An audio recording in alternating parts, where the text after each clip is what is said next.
The title of our second roundtable today, Teaching Literacy is a Gateway Skill to Improve Overall Learning, is, as you might have seen already, inspired by the quote of Barack Obama, which Christina just shared, who said, "Reading is the gateway skill that makes all other learning possible, from complex world problems to the meaning of our history to scientific discovery and technology proficiency."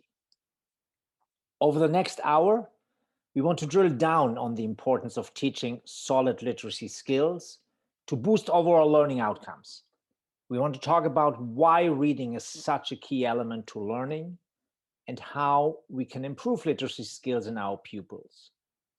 To discuss these critical questions, it's an enormous pleasure to count on a fantastic group of experts in the field of literacy.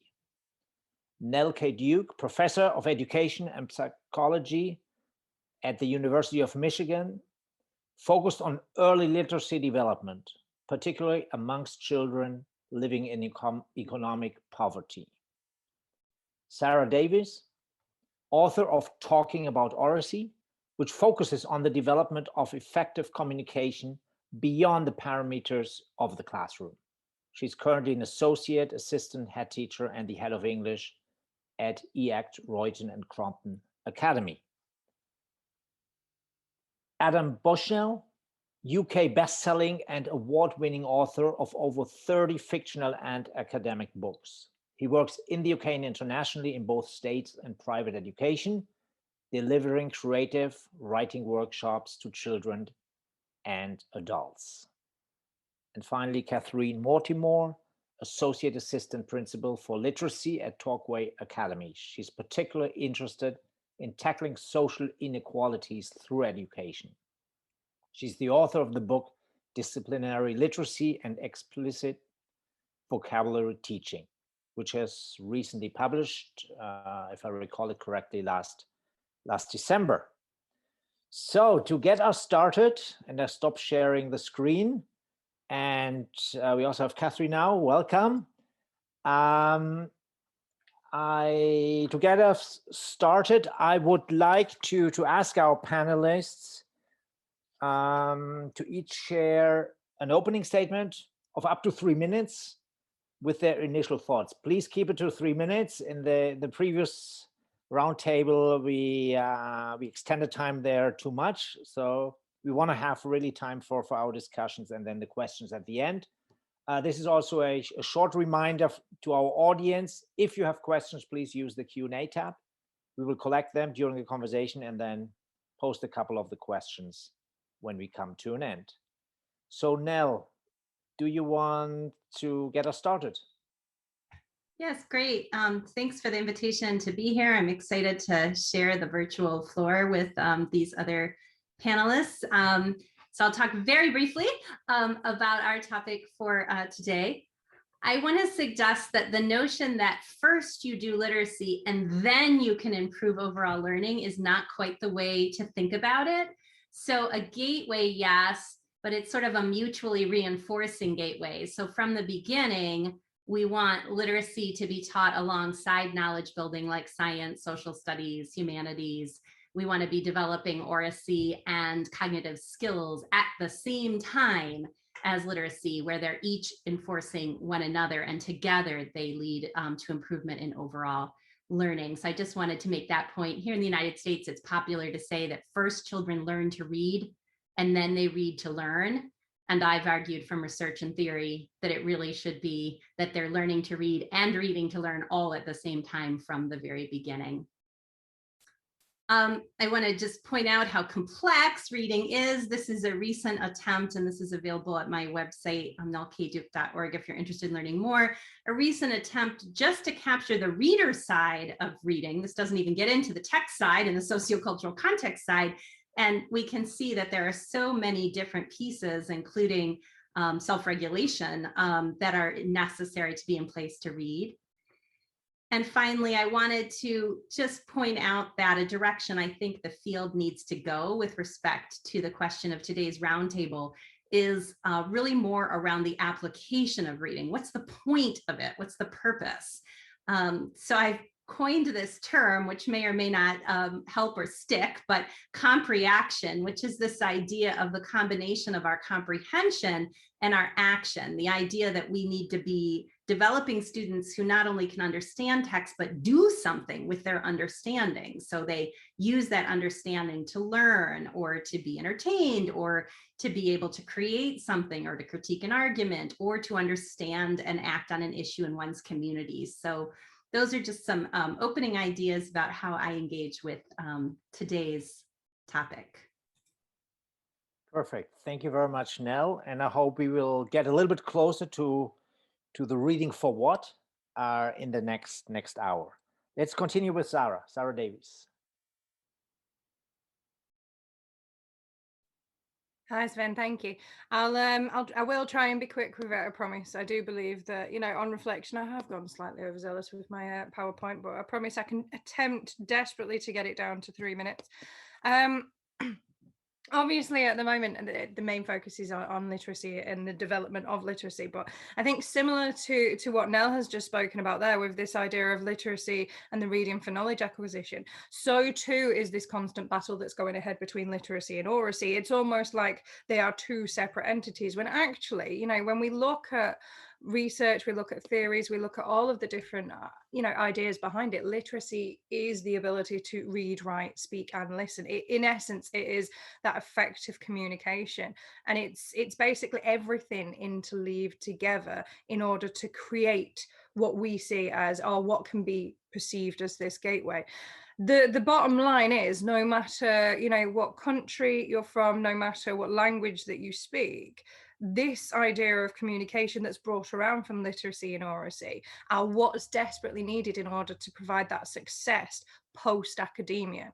So whether you're looking at, like, you know, obviously you've got your knowledge acquisition, but then what we need to think of as practitioners, as those leaders of the subjects, is how are our students then developing these skills, or how are these skills impacting them and their social development later on in life? And it's about how we can get it as effective as possible. So when we're looking at, you know, the combination of literacy and oracy, we begin to look a lot at spoken language and the ability to articulate views. It's also this idea of incorporating support mechanisms and strategies that we can actually use to guide that literacy and to drive it forward. And as well as that, we've got the focus on the collaboration and, of course, that success in the effective communication skills. Now, there is so much out there that provide the deep understanding of it. And I honestly, when we begin to look at it, you know, just the same as we begin to look at literacy and the roots that come off it as well, you can also do that with oracy. And when we begin to see all of the different components that make it up, it is a very, you know, it's a map that can never really be completely 100% focused. But if we get it right and we develop our students' abilities with it, what we'll then see is that actually we're creating and supporting those effective communicators through that confidence that they're able to bring with it.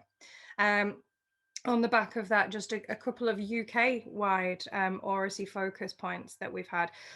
Small Talk, which was a research that was done by the Department of Education in 2019, actually found, you know, this increase in parental engagement and the support through reading and through literacy and through oracy, you know, in certain demographics that had a lower literacy level, where actually this was improved once that collaboration took place. And you've also got Early Worlds Together, which was another research project that was done, and that looked more at how we could support knowledge acquisition and language acquisition through the supporting of literacy on EAL students as well. That's hopefully my 3 minutes, and thank you very much.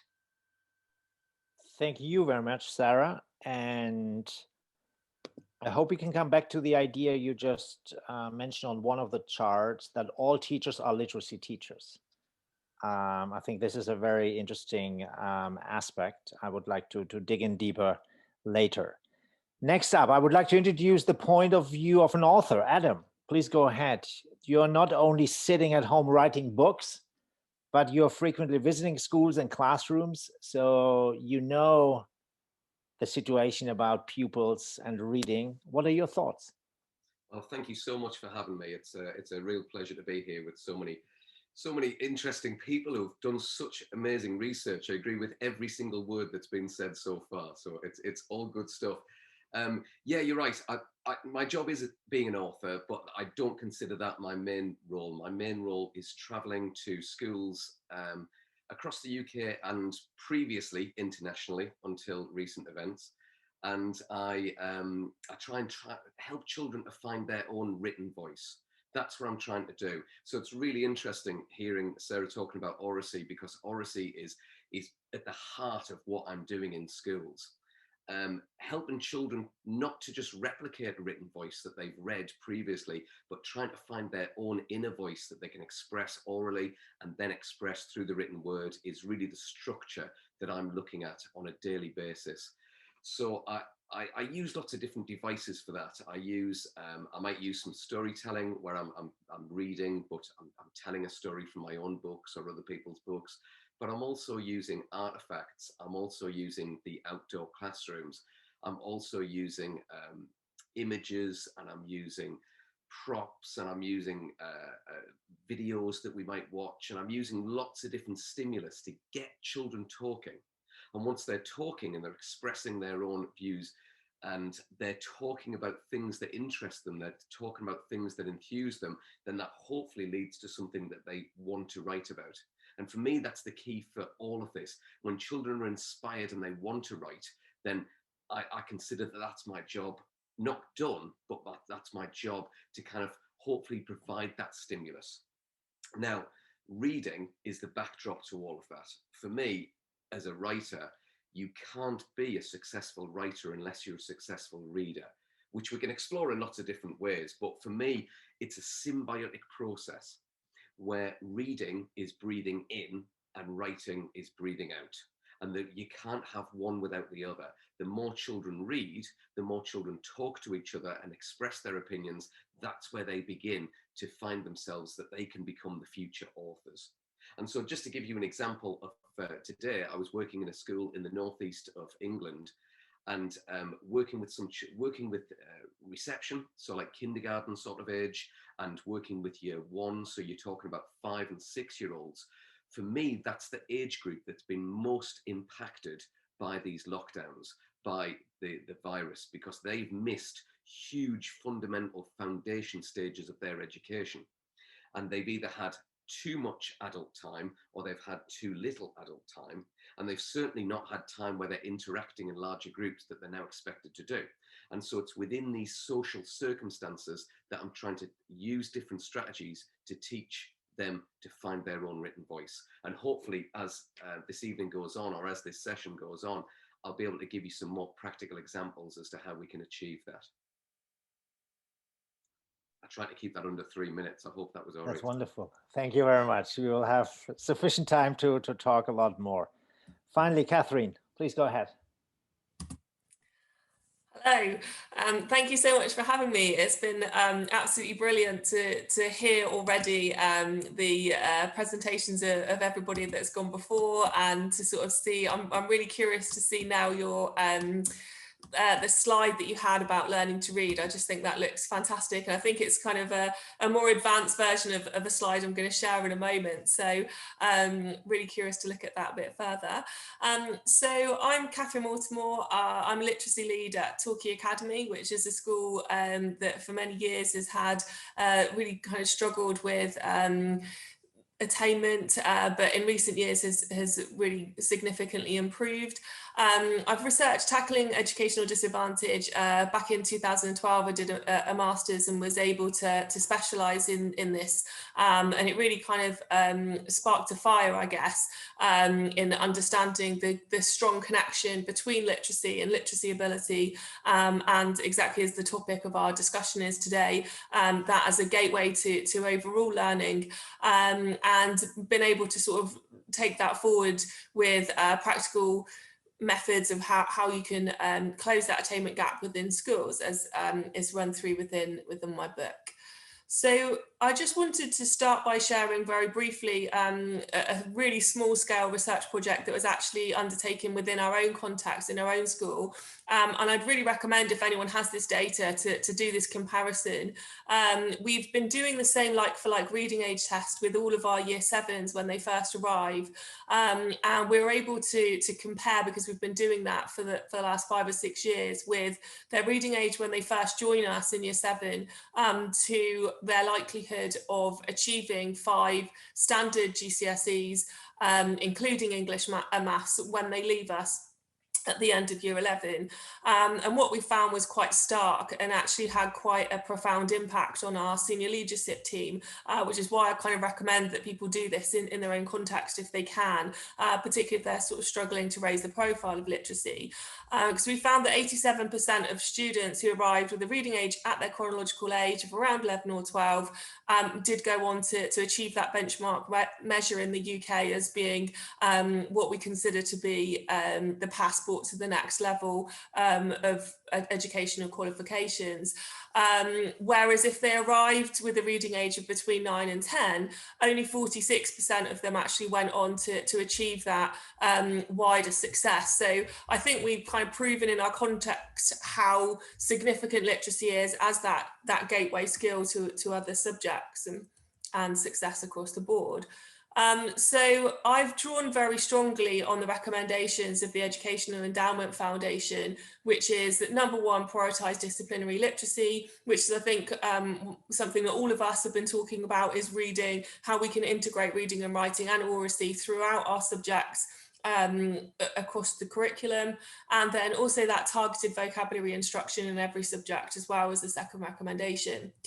I feel almost embarrassed sharing this slide now because it's obviously like an earlier iteration of what you were sharing now, but it had quite a profound impact on me to be able to understand each of the separate strands that go together to help create fluent readers, because as a secondary school teacher, this isn't something that we get any training in particularly, or something that we're familiar with. So it was the kind of the idea that word recognition is something that our students tend to be familiar with. It's just that though the strands of that word recognition aren't necessarily woven tightly together, so they're not automatic and fluent. And also within the language comprehension, how gaps in background knowledge and vocabulary can also, if there's gaps there, then impact on their comprehension skills later on down the line. So really looking forward to joining the rest of you with some more discussion as we progress. Thank you. Perfect. Thank you very much, everybody. After these initial ideas, we are now ready to jump into our conversation. Maybe Kathrine, you could stop sharing the screen. Perfect, thanks a lot. In today's world, where technology is shaping more and more the way we live, the way we work and learn and communicate, is teaching reading comprehension to our pupils still relevant? Or will AI, artificial intelligence, soon substitute the need for literacy skills? Why and why not? Zara, you want to kick us off with this provocative question? Okay. I think it's quite a complex one, isn't it? Because I mean, one of the things that I read recently was that computer literacy was just as important these days, and it goes back to what you're actually achieving by developing comprehension and by developing the literacy skills. At the end of the day, it's you know, it's a means to a well-rounded, well-developed individual. So, you know, there will be elements of it that, yes, I mean, it's the same kind of concept that we look at these days, where I think, is it something, it is a ridiculous amount, like a ridiculous percentage that I wouldn't even hasten to pretend to know, that of the amount of jobs that our students now will get that haven't even been invented yet. I think, you know, as much as everything is changing and as much as society and there are technological innovations that are constantly developing, the basic ground roots of the meaning behind why we do these things will still always remain. You know, the effective communication, the ability to comprehend, the ability to articulate with each other. All of these skills are intertwined with this ability to, you know, to effectively understand literacy. So yes, there will be changes, there will be adaptations, but I hasten to say that, you know, changes and adaptations were made, you know, in the very, very early days of the basic understandings. Kathrine, do you agree?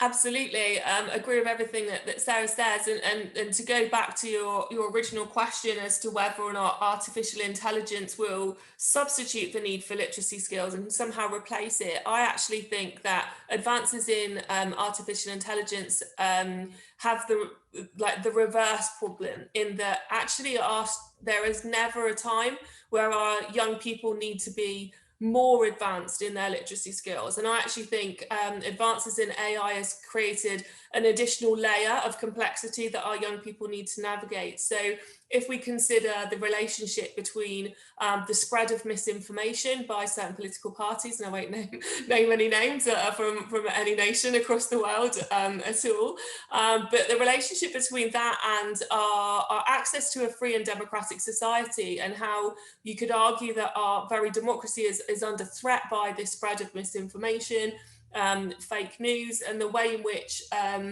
our data is harvested to specifically target us with certain misinformation, and our ability to spread that misinformation so quickly.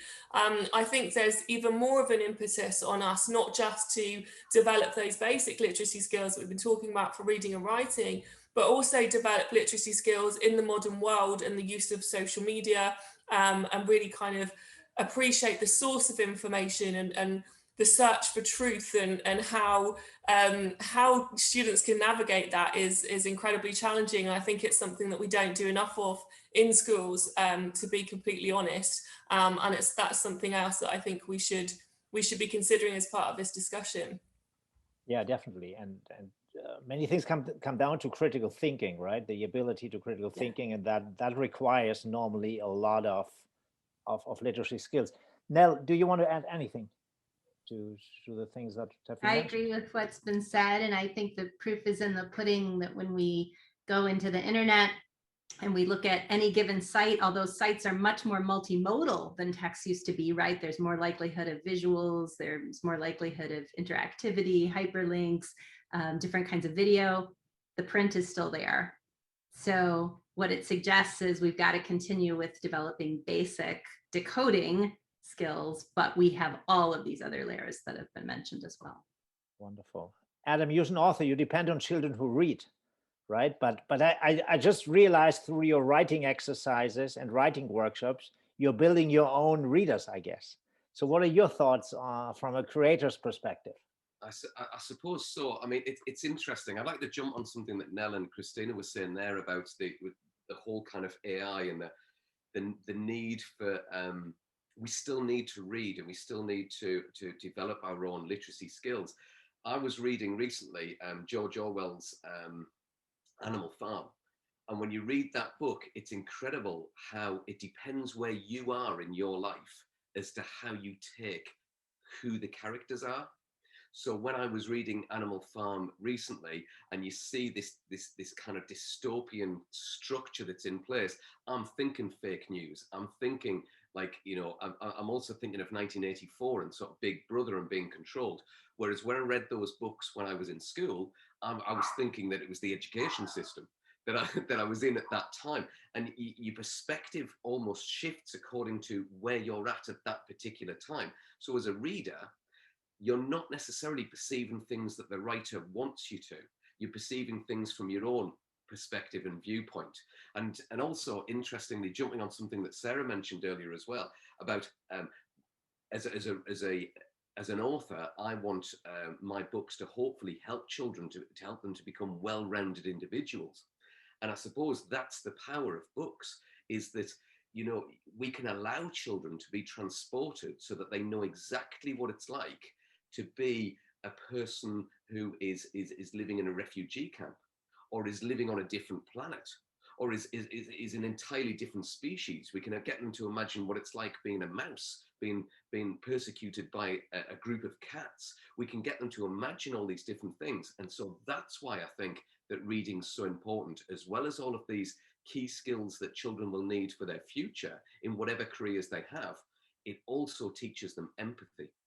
And as educators, we want the children that we work with to be empathic human beings. And I think that's the power that books have. They allow children to understand what it's like from other people's perspectives. So if reading is so important, as everybody here on the panel would agree, and on the other hand, we see the data, for example, in the UK from the Department for Education, that 1 out of 5 children cannot read well by the age of 11, meaning when they come out of primary school, they probably have learned to read somehow the mechanics, but they actually do not understand what they read. What is missing here, Kathrine? It's a big question. I think for me, where that reading break was particularly useful was in understanding, as I said, all of the different strands and how actually decoding and phonological awareness is just is a small part of learning to read. And actually it's practice. Do our young people have enough time to practice reading? So do they read for pleasure at home? Do they read within the classroom? Not just within their sort of literacy hour, but do they read across different subject areas? Do they take opportunities to do that? I know within a secondary environment, one of the issues is, or my belief is one of the issues is that PowerPoint has kind of come along and revolutionized teaching over the last sort of 15 years since I've been teaching. And I actually think for students with lower literacy levels, having PowerPoints might be engaging to a point, but actually trying to read from a screen. And also sometimes if you've got a teacher that's then reading out what's on the screen and they're expected to perhaps make notes and digest that information at the same time when there's all of these kind of inputs happening, that's not the best way to facilitate in improving literacy skills, particularly if you're a child who's already behind. If you're one of those 1 in 5, you're just going to fall further behind if you're just going to switch off if you're not able to process that information. And one of the things that I really advocate is the use of actually printed, I know it sounds revolutionary, but actually if you, as part of your teacher exposition, if you're going to deliver and impart knowledge, then actually don't have it on a transitory screen that kind of moves on and moves on, but actually have that key information either in a booklet, workbook, or just a high quality textbook, as I had at school when I was at school. But I think that people are kind of shied away from the idea of the textbook and the PowerPoint as being much more exciting. The other sort of couple of strands that I'll just touch on is background knowledge, which can be built across the curriculum. And I think there's been a certain narrowing of the curriculum, particularly humanities, that really puts some of our students that are already at a disadvantage at even more of a disadvantage. And I think the same thing with vocabulary acquisition as well, that we need to really be explicitly teaching that key vocabulary and building up that tier 2 and 3 vocabulary to enable our students to really access the whole curriculum. Perfect, thanks. Nell, you focus your work on early literacy development. At what age do we have to start, and what strategies can be applied during the first years of school to make sure that we lay a solid foundation in literacy to ultimately eliminate this 20% of students who are not developing those foundations during the years they are supposed to do it? Great question. And the answer is prenatally, because we know that one thing that influences literacy is actually the health of the child, the reader. That's their mental health, their physical health, and so forth. And of course, the groundwork for that is laid in utero. So you really can't start early enough. to develop literacy. There is actually a lot that we can do in the infant, toddler, and preschool period. Some of it is work that links to what Zara was talking about with developing Oracy and really, really strong oral language skills. But there are also literacy related skills like kids understanding or beginning to learn very young what print is even for, that we should notice print, that it's something different than the pictures or their toys, that it has its own sort of meaning and purpose, to understand how we turn the pages of the book, that we read from left to right and top to bottom in English, and other ways in other languages. So, that's work that we can do very early. We have a website, literacyessentials.org, that has just practices for different age groups. And there is an infant and toddler section, a little document that's what could you do for infants and toddlers to develop literacy. Then we have a different one for preschool, kindergarten, all the way up to 12th grade. Thank you very much, Zara. How can we help those students who still struggle with reading when they start secondary school? So those kids that really did not get up to the mastery of reading during primary schools. And maybe I would like to add a question and come back to your quote earlier where you said all teachers are literacy teachers. So when students start secondary, how can the whole body of teachers really work together to make sure that we recover those kids in terms of literacy? I think we'll look at them, I'll look at them separately first off, and then I'll look at them, I'll look at the second question again, and I'll probably just go round to it. I think the biggest thing to remember is obviously a lot of the discussion before and a lot of Nell's discussion was on the early years setting. And then what we find is that if these these ideas aren't in place, if this ability and this this understanding of literacy isn't in place by the time that they get to secondary school, what we run the risk of and what happens quite commonly is this breakdowns of communication, and almost like we suffer a lot with the side effects of maybe not being able to articulate themselves or not being able to communicate themselves effectively. And actually what we see is that this becomes a catalyst for almost behavior difficulties. In some circumstances, it's common where we see these kind of things happening, because if we don't approach the subject of literacy, it does, and very well, just like Kathrine was saying, it's very common that the train keeps on moving, the knowledge keeps on being built. But if we're not actually supporting our weakest individuals or our individuals that might be struggling with this, they then become disparaged from being able to effectively work with the rest of the team. So I think when we're looking at this idea of secondary school and the developing, your secondary school, it's all about showing the students the ability to comprehend and that critical thinking part of it as well. And it's being able to, like we said before about the critical thinking. I mean, Vygotsky, he suggests that talk represents our actual thoughts. So the higher the quality of a student's speech, the higher the quality of their thinking.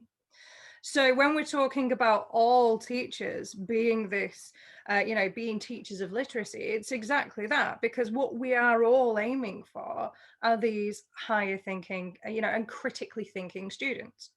And in order for them to do that, they need to be able to articulate these views, and whether it's on paper or whether it's from what's being read or whether it's from what's, being communicated collaboratively, every single subject has a responsibility to ensure that the students comprehend the main premise of the focus point. So, when we're looking at secondary school, sometimes interventions or sometimes additional support does need to be put in place in order to ensure that we've got this consistent quality of education for all. But actually, it does become the role of the entire teaching cohort in order to support these students. And I mean, the same as Kathrine coming from a secondary background, I do remember once a couple of years ago, there was this situation where something was questioned about literacy, and it was automatically brought to me. And it was automatically brought to me because I was an English teacher. And then when somebody questioned about the work that someone had done in the class, oh, well, that's not my problem because that's literacy. And this was that, and it's all about ensuring that every single teacher is aware that actually it's the bedrock foundations that build that critical thinking in everybody's subject. Very interesting. Adam, from your perspective, what's the key to motivating kids to read? And this is really a personal question because I have a 12-year-old son, and he was a very heavy reader with 7 and 8. And then technology got into the way and he stopped reading. So how do we really motivate kids to stay reading? And maybe how can authors help teachers and schools? Well, I'm really, pride myself that I'm good at doing this on a daily basis, but my own children don't really like reading. That's quite a statement to make, isn't it? But however, they're at secondary school now, and an author came in and visited recently, and it was quite a controversial series of books about knife crime, etc., etc. And they all just came absolutely infused, and they bought this author's book, and they ate up this series of books, and it perhaps then gave them a love of reading that I wasn't offering. My books, my fictional books, are mainly for primary school children, so I think they weren't going to be reading this sort of stuff. But I remember when I was a teacher in London, we had Michael McCurgo, author of Warhorse, etc., come and visit our school.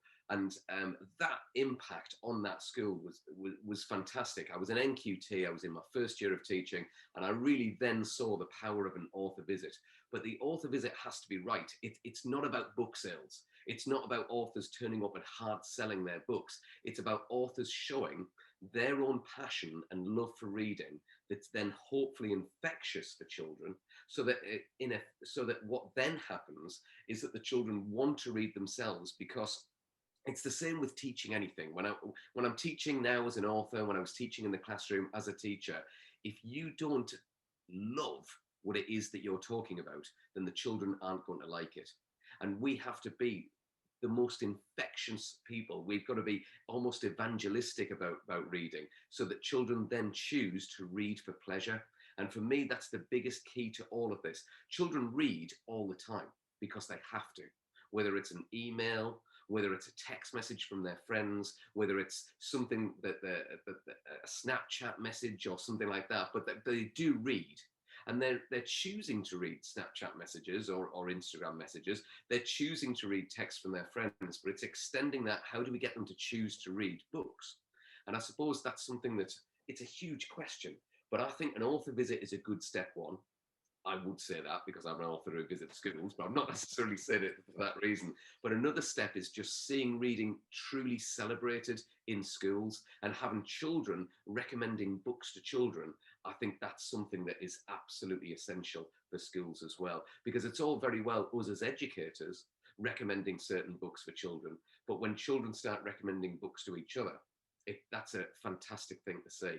And a lot of my local schools, who I visit very regularly, I'll turn up in their classrooms and they'll say to me, "Hey, have you read this book?"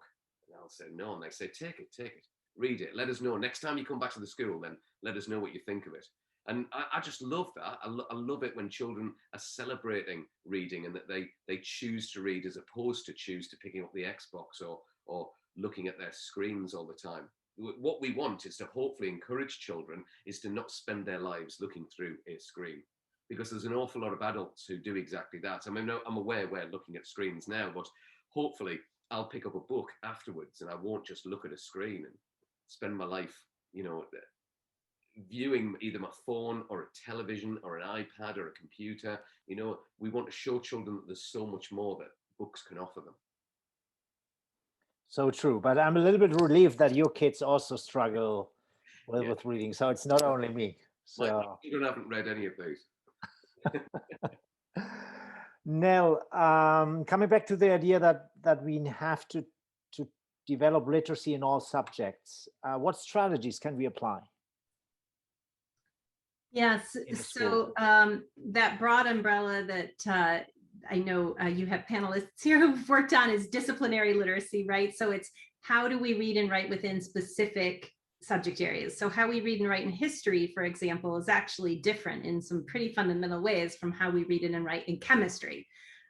So the key is to figure out what are the ways of reading, writing, speaking, listening, viewing, visually representing that happen within each discipline. And even with young children, we can do some of this, right? For example, if we're working with young children in a biology, emergent biology kind of unit, we might work with them on how do we read a field guide and what are different structures of field guides. Whereas if we're working with children in, developing early history skills, we might do things like look at it at a primary source, an older document, could be a photograph, could be printed material or both, and having them try to infer from that what they can about what life was like at that time. So those are just examples of two very different activities to engage children in that sort of match the particular discipline.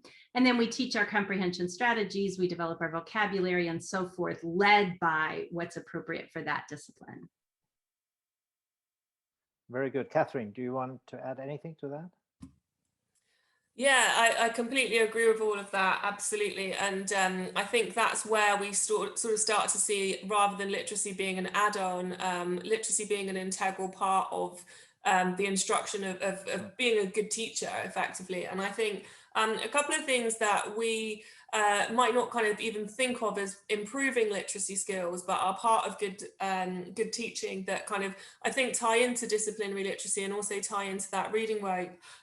Things like retrieval practice. So I don't know how familiar people are with the idea of knowledge organisers, but for each unit of work that you teach, identify the core knowledge that is going to be delivered, and then the retrieval practice being that for our students, it's homework that they will learn the content of that knowledge organizer, and then within each lesson we'll circle back over those key concepts, either through sort of retrieval activities, little low stakes quizzing, multiple choice quizzing, and also within the lessons kind of linking back, oh, this concept that we learned over here, now that this is how it relates, and really making all of those connections explicit, and schema building is fundamental to literacy, because obviously a student, if they've been given in advance what the knowledge organizer, like the key knowledge is going to be, then they're far more likely to be able to access that lesson and be able to take that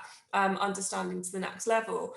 And I think there's been a lot of talk about Rosenshine recently, and I absolutely think that maps really brilliantly against disciplinary literacy. The idea of modelling, I think it came up in the chat, model earlier. I think absolutely modelling reading, modelling writing, and also providing appropriate scaffolds so that students can see what excellence within the subject looks like, but have those sort of steps to getting there, particularly if they are lower literacy, not kind of capping their achievement by expecting them to produce lower standard work, but more teaching them to the absolute top, but giving them and providing them with more scaffolds to enable them to get there. And just one final point I want to make to link with the passion that Adam was showing for reading.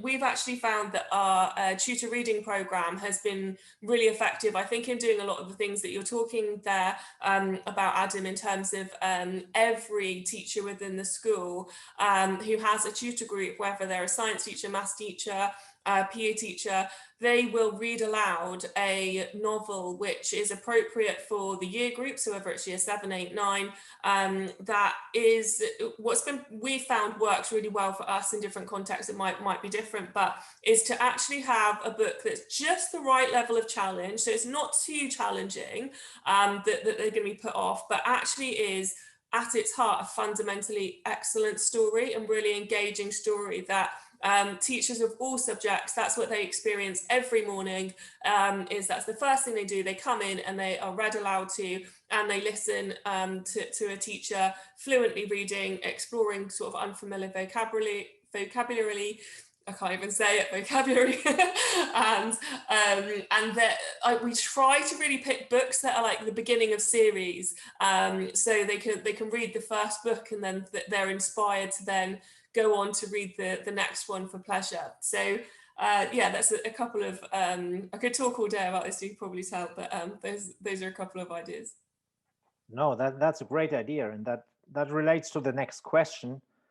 If we really want to make all teachers be part of this, right? The question is, are they prepared to develop literacy skills across all subjects? Zara, I don't know. My math teacher didn't, I don't recall that my math teachers, my chemistry teachers were teaching a lot in this sense. You know, are we prepared, or do we need different kind of awareness training to teachers of other subjects? I think it's such an interesting one, just purely for the fact that, you know, given the amount of development that has taken place on the curriculum, actually, almost without realizing it, you know, the development of literacy has actually been happening quite implicitly throughout the development of the curriculum. So like Kathrine was just talking about there, this idea of, you know, the knowledge organizers, the retrieval practice, the development of the schema, all of those that incorporate these literacy skills and the need for the literacy skills have all become embedded into what we call, you know, or what we could refer to as routine pedagogical practice now. So it is very much implicitly something that's already being directed towards each of the subjects. Also, like, you know, leading on from what both Adam and Kathrine were saying about the development of the reading clubs and the development of the school clubs, they are absolutely phenomenal in allowing students to be able to, you know, not only engage with different texts, but to be able to have those discussions about different texts as well. And I don't think, you know, at first, obviously, because we're talking about form tutors, they are form tutors from different subjects. So, you know, the first automatic reaction was one of fear and sheer disaster over the fact that they're now going to have to read this book out loud. But actually what we did on the back of that is we incorporated a staff book club that ran either side of it. And I think what was really beneficial about that was encouraging, we started with 5 English staff. We ended up with, at the moment, we've got 48 members of staff, quite literally across the board, like, you know, from site staff to cover supervisors to everyone. And I think what it did was allowed for these discussions to take place that were almost like reiterating that it's okay not to have the same interests, to have the same perception, to have the same ideas from it. And from these discussions, it's actually encouraged the discussions in the classroom as well. And teachers are, you know, they're not necessarily leading in with that, okay, we're going to read this book because we have to read this book. We're going to read this book because actually some of you might like it. Some of you might not like it. But what's good is the fact that we're able to explain why and not just do this whole reading slightly and casting it aside. So it's really improved on that way. And I think when we're looking at developing all teachers in order to be able to incorporate literacy, it's already there, it's already started. You know, we start looking at the tier 2 and the tier 3 vocabulary, and it's about making that explicit. But it's, you know, one of the things that we're telling a lot of teachers, and that, you know, we're reiterating to people, and we're constantly reiterating, is it's okay to be able to expose them to this vocabulary, but students have to be able to comprehend it. They have to be able to use it, you know, effectively. They have to be able to use it in the right circumstances. And that comes from embedding that literacy skills as well. So it's not necessarily that it's additional training that needs to take place. It's more of an explicit understanding of just exactly where it's already happening within the curriculum. Very interesting. Thank you very much. Adam, I would like to come back to the screens we're all looking at and paper books. I guess there's this general consideration, right, that technology like mobile phones, video games, social media are distractions from reading. Could we use technology in favor to foster reading habits and skills? I mean, I think that we can. It's finding the balance between these things, but it's also, we mentioned earlier on about modeling. And if teachers model good practice in reading, if teachers model good practice in writing, I think that encourages children to want to do exactly the same thing. Equally, when these whole school models are used and they're done badly, which unfortunately is something that I do occasionally see in schools. I'll give you an example.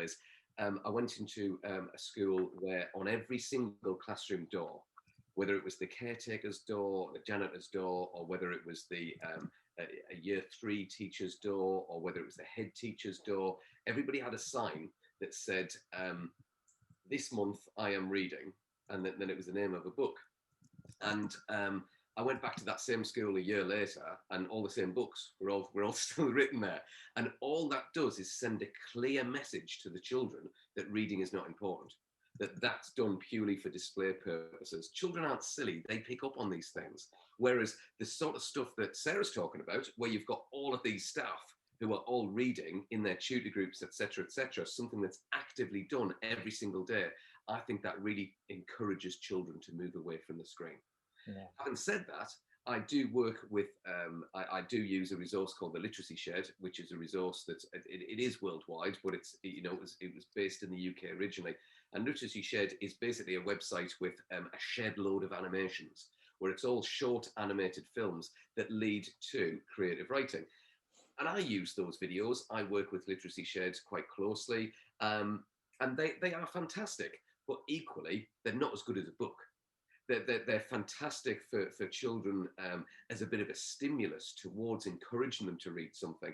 But I suppose it's finding that nice balance. For example, when I was a young person learning to read, I loved comic books. And I think reading about Spider-Man and X-Men and things like that encouraged me to be a reader. And as long as we're encouraging children to read all kinds of different genres of books, then that can help them to move away from the screen as well. And audiobooks, I think audiobooks are so underrated. There's nothing better than me driving to a school and being read a story. It's just fantastic. And you know, that is something that's really good for mental health, and offering opportunities for audiobooks where children are listening to stories, not just being read by their teachers, which sounds fantastic, but also putting the headphones in and listening to a story being read to them in a classroom environment. I think that's important too. All of these things help children to hopefully choose to want to read. I mean, I choose that I want to read. Some of the books that I read are challenging. I might read a book about the Holocaust or something like that. And even though it's a challenging read, I continue to want to read that. I choose to read that because I'm finding it interesting, or I think it's important that I know about it. There's a graphic novel that I read recently called When Stars Are Scattered. And that book is just mind-blowingly good. And it's a graphic novel that I think should be in all schools, primary and secondary, across the world. I learned more about refugee camps from that book than anything else. And certainly more than if I watched a TV show for half an hour on it or something like that. So I think it's showing children that books are an alternative, but a pleasurable alternative. That's what hopefully we should be offering. Thank you very much. That was really good advice, I think. Before we come to some questions from our audience, I would like to ask each of you for one idea, one sentence, on what each of us could do tomorrow morning in our school to improve our pupils' ability to develop the literacy skills, or maybe to, I don't know, get that additional motivation to take out a book out of a library. Adam, you go first. I'm going to try and make this quite a lengthy sentence, but it will just be one sentence. I suppose it's to promote reading for pleasure by creating interactive displays where children can recommend books to other children. So making reading the #1 priority in a classroom. That was one sentence, I think. Wonderful. Sarah. Well, I started looking at my sentence and then putting some commas in. Mine is that collaboration and contextualization is definitely key to ensuring that literacy is explored in a way that's going to be suitable for your students and for your demographic, and to make sure that everything that's done is done to stick and for purpose. Thanks. Nell.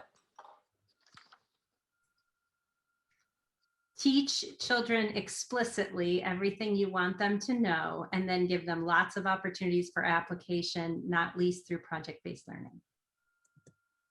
Perfect. And finally, Kathrine. You're muted. You're muted, Kathrine. You said, sorry. Every teacher is a teacher of literacy. Incorporate reading into as many lessons as possible. Wonderful. Thank you so much for sharing these rich ideas and your point of views. Let's turn now to some questions from our live audience. And Christina is back with us. Yeah. Okay, there were a few questions and a few comments. First one that goes for Zara. Do we need all children to be speaking and reading English in the same way, or do we need to start to teaching students in a way that fits their understanding, upbringing, and that relates to them? Zara, I think that you had already answered it, but I want you to Yeah, I think it's important to realize, and like I said before, it's important to understand your demographic, really. I mean, this is very much the game changer between literacy done because it's on the checklist of things that you need to do in order to sustain a classroom, and literacy done for the right purpose. And literacy, you know, when literacy is delivered and developed for the right purpose, it's all about ensuring that your students come first and your students' needs and what they want. And it goes back to what Adam was saying before about, you know, ensuring that they are reading and that they are being exposed to genres that are suited towards them. And that they are given the opportunity to explore. You know, you'll have discussions with students, and you know, the common one that you hear when you talk to a lot of 14, 15, 16-year-old boys is, oh, well, I don't like reading. And it's about going, okay, well, you have this perception of what you know, you have this perception of what reading is, but actually, and it's about opening up the different genres, the different opportunities, and what comes from it as well. So definitely how literacy is developed and effective and sustainable is about understanding the demographic. Okay. And so books are an alternative as to, and well, the genres is a very nice, you know, field to explore. So Adam, you said books are an alternative, but reading is about discovering. So another question from the audience: is Shakespeare unrelatable to some students of certain demographics? Do we need to look at other potential authors to promote reading to certain demographics? I think that's a really interesting question. I mean, for example, Shakespeare for me, I absolutely love Shakespeare, but it's how Shakespeare is taught. There is an English rapper called Akala who set up a company called the Hip Hop Shakespeare Company. And his company goes around schools and shows the links between hip hop and Shakespeare. It is amazing. I can send people information about this. It's incredible. And he's just written a novel for young adults called The Dark Lady. And the Dark Lady is somebody that Shakespeare references in one of his sonnets, about somebody he loves. So it's a love story based in Tudor London, but it's very much based around a Black culture. And I think it's finding quality texts like that that celebrate Black history, but in a completely different way than it might have done in the past. And so I still think you can link in Shakespeare and things like that, but it's looking at it in a slightly different way. But I also think that the number of different cultures that we expose to children is important as well. There's particularly in UK primary schools, the fallback authors are always to go to Roald Dahl, to go to David Walliams, to go to these authors, which have their place, but there's so much good quality stuff out there as well, particularly with a lot of cultural diversity. And which is why books like most recently The Boy at the Back of the Class has done so well, because I think that teachers are now finding these books that represent other cultures and teach about cultural identity, which is just obviously essential for education across the whole world. Wow. I'd like to just expand Adam's point to informational texts as well, that, you know, students also need the opportunity to read informational texts that are written by authors who share their cultural backgrounds, that have topics or subjects that relate to their cultural backgrounds and so on. earlier the phrase high quality textbook was used, and that's almost an oxymoron to me. You know, almost by definition, textbooks are, you know, committee written, they're often really dry. It's highly unlikely that they're truly representing authorial perspectives from many different cultural backgrounds and so on. So just putting in a plug for the same kind of thing Adam talked about, but moving that as well into informational text and making sure that children are getting a really multivocal experience with texts around information.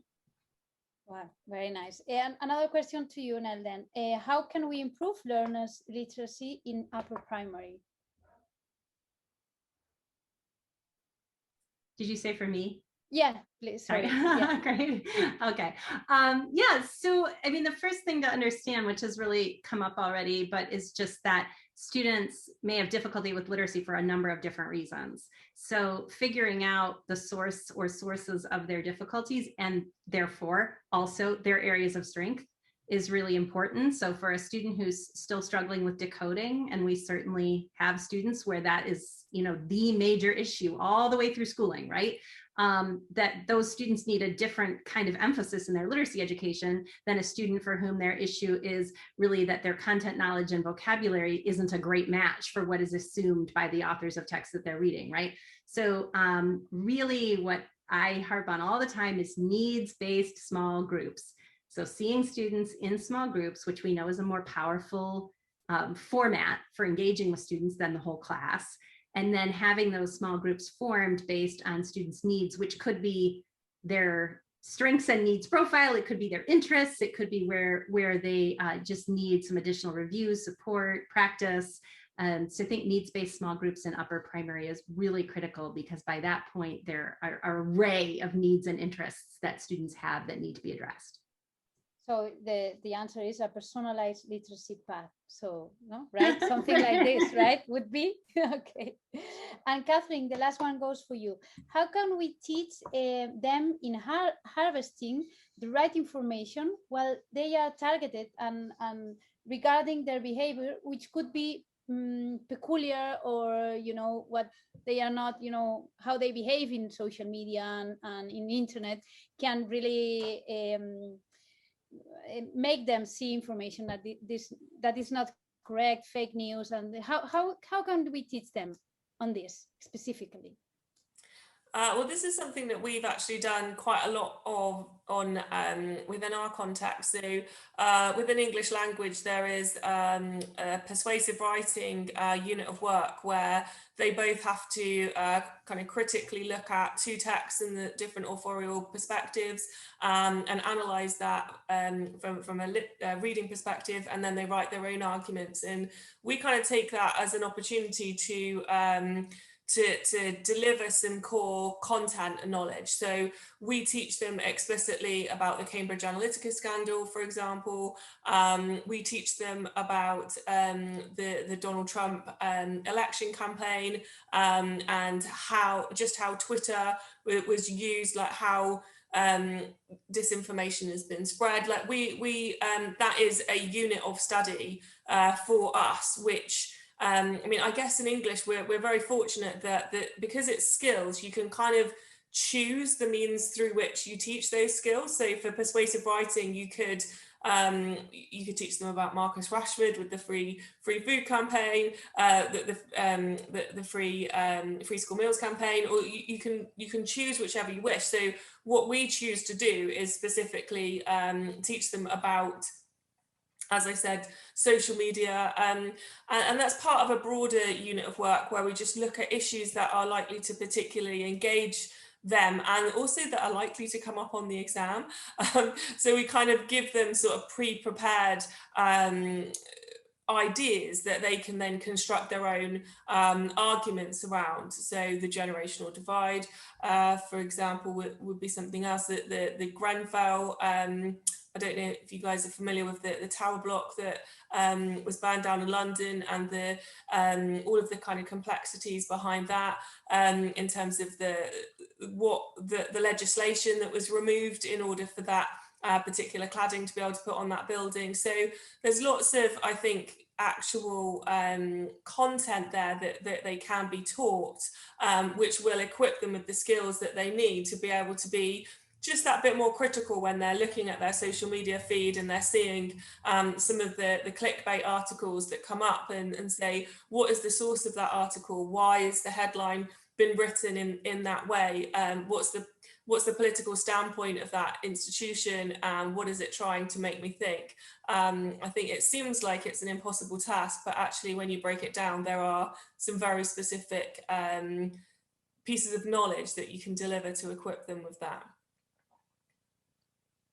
Thank you very much. This was the last questions. And I don't know, Sven, do you want to hand it over to James? Perfect. Yeah. So thank you very much, Kathrine, Nell, Zara, and Adam. It was a true pleasure having you with us tonight here in Europe, at least, or today in the US. And yeah, hopefully we can reconnect at some point in time to follow on this very, very interesting conversation. And thank you very much in name of all the participants. And have a great evening or rest of the day.